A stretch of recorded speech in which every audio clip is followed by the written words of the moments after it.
Bonjour, bienvenue sur République IT. Nous recevons aujourd'hui Frédéric Rioux.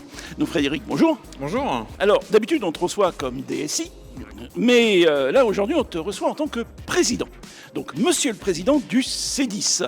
Alors, pour commencer, c'est quoi le C10 ? Le C10, c'est une association de DSI du secteur de la santé située en France. Voilà, c'est une association qui regroupe à peu près 40 membres, 40 laboratoires de pharmacie qui sont représentés dans cette association qui a comme quelques années maintenant et dont j'ai la chance d'être le président effectivement en ce moment. Plus concrètement, le C10, donc l'association de laboratoires pharmaceutiques, mais vous faites quoi ? L'idée, c'est d'être une association à taille humaine, tout d'abord, qui nous permet de nous regrouper, d'échanger sur à la fois la stratégie des différents laboratoires, la stratégie d'un DSI au sein d'un laboratoire. C'est un métier particulier, c'est un métier qui est censé accompagner nos utilisateurs à développer des nouveaux traitements pour nos patients, accompagner des nouveaux services pour les professionnels de santé. Et la DSI a un rôle clé aujourd'hui, tu le sais, par rapport à toutes ces nouvelles technologies qui nous entourent.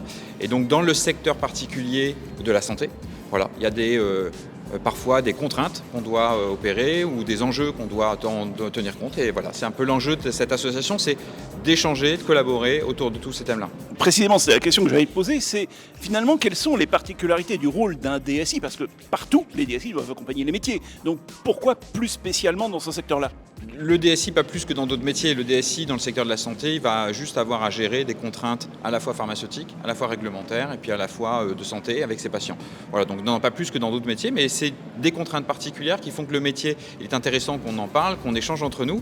On se retrouve, on a tous les mêmes enjeux, les mêmes soucis et les mêmes objectifs. Donc c'est assez chouette d'en parler dans toute simplicité, dans un cadre d'associatif assez humain et dans taille humaine. Concrètement, vous vous retrouvez autour d'un café, vous faites des séminaires, vous faites quoi ? L'association est organisée autour de 3 grands piliers d'activité. D'abord, c'est 5 séminaires dans l'année, 5 journées thématiques qu'on définit, où on invite tous les DSI, on invite des partenaires, on invite des intervenants qui nous permettent de réfléchir, travailler ensemble, échanger sur nos problématiques.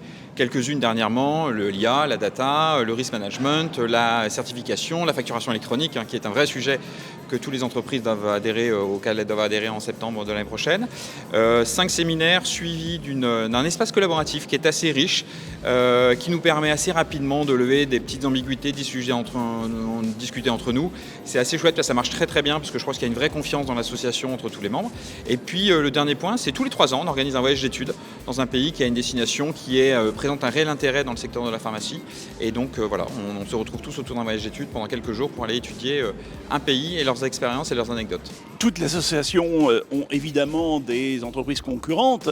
Même le CIGREF, il peut y avoir plusieurs assureurs, plusieurs banques, etc. Enfin là, vous êtes tous concurrents, c'est pas un problème ? On n'est pas vraiment concurrents parce qu'on est sur des domaines un petit peu variés. Chaque laboratoire, tu sais, a sa spécialité en termes de R&D, de recherche, de pathologie. Il y a des laboratoires Princeps, il y a des laboratoires génériques, il y a des laboratoires de santé animale, il y a des fabricants de médicaments qui sont aussi présents. Voilà, il y a plein de monde représenté dans cet asso. Ce qui nous réunit finalement, c'est le fait d'être dans le secteur de la santé. Voilà, et d'avoir tous les sujets qui sont liés à ce secteur de la santé, qui sont un vrai point commun qu'on a tous ensemble.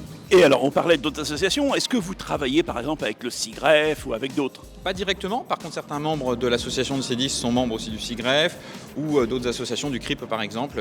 Des fois, on fait des invitations croisées. On sait que ça existe. On a une approche très différente. Elle est vraiment, nous, collaborative. Vraiment dans un petit échange entre les 40 labos français. Les grands défis aujourd'hui, c'est quoi pour les laboratoires pharmaceutiques ? Les grands défis auxquels on échange sont souvent liés à l'accompagnement, à la création de valeur pour une DSI au sein d'un laboratoire pharmaceutique. C'est tout ce qu'on est très challengé par rapport à ça, avec effectivement l'appel aux nouvelles technologies, mais un espèce de grand écart entre à la fois les nouvelles techno, l'IA, la data, qu'est-ce qu'on en fait dans les laboratoires, comment ça peut accompagner de nouveaux traitements, comment ça peut accompagner des patients. Et puis l'autre pendant, c'est la réglementation, la certification, la qualification de nos systèmes informatiques, qui est là aussi un vrai enjeu et un vrai challenge entre nous tous. Et enfin, quels sont les grands défis pour l'association elle-même, pour le C10 ? Très très chouette. Ouais, l'asso elle va bien. L'asso aujourd'hui, il y a une quarantaine de membres. Aujourd'hui, nous, on n'a pas vocation à plus croître. On est vraiment dans une logique de rester entre nous, entre gens de confiance, entre gens qui aimons échanger, aimons se retrouver. Et je crois que c'est ce qui nous caractérise, c'est vraiment la joie des adhérents, la joie de se retrouver et la joie d'échanger. Très bien. Si vous êtes joyeux, c'est le principal. Merci Frédéric.